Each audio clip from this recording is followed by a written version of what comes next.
4 Juni 2025 ya.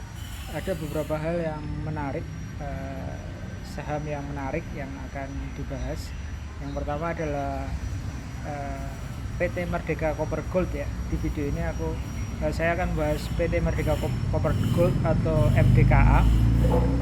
Harganya cukup menarik. Seperti kenapa ini bisa menarik, silakan simak videonya sampai selesai ya. Disclaimer dulu bahwa ini bukan merupakan rekomendasi ajakan untuk membeli, menjual atau menahan saham, namun merupakan jurnal trading saya ya Bapak Ibu sekalian. Oke, yang pertama secara fundamental kinerja PT Merdeka Copper Gold ini MDKA tertekan di tahun 2024, namun prospek kenaikan harga emas masih terbuka lebar ya akibat perang dagang dan ketidakpastian global. Nah, perang dagang sendiri antara Amerika dan China sudah mereda namun kembali memanas setelah kemarin Donald Trump itu menaikkan tarif terhadap impor baja ya.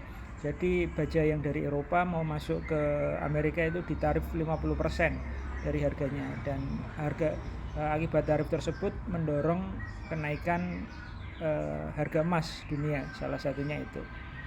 Kemudian dari sisi fundamental yang lain, mengapa MDKA ini menarik untuk ditradingkan atau menjadi investasi? Yang pertama adalah selain emas, MDKA juga menggarap sektor nikel ya melalui anak usahanya yaitu PT Merdeka Baterai Material Tbk (MBMA). MBMA ini kemarin masuk MSCI ya. Jadi menarik, MBMA begitu masuk MSCI global, dia langsung harga sahamnya naik. MDKA juga tengah menggarap proyek tembaga 7 bukit dan proyek tambang dan peleburan nikel, di mana proyek ini tak kalah besar dengan proyek Pani ya. Ya, bagi yang belum tahu, proyek Pani ini adalah proyek emas ya yang berada di Gorontalo. Jadi menurut Presidir MDKA Albert Saputro menyampaikan bahwa PT Merdeka Copper Gold menargetkan produksi emas dari proyek emas Pani yang berada di Gorontalo, Sulawesi bisa diwujudkan awal 2026 mendatang. Jadi kalau ini terwujud dan biaya-biaya lainnya bisa ditekan atau sama saja, kemungkinan pendapatan dan harga emas tetap atau lebih mahal, kemungkinan pendapatan MDKA ini akan naik ya.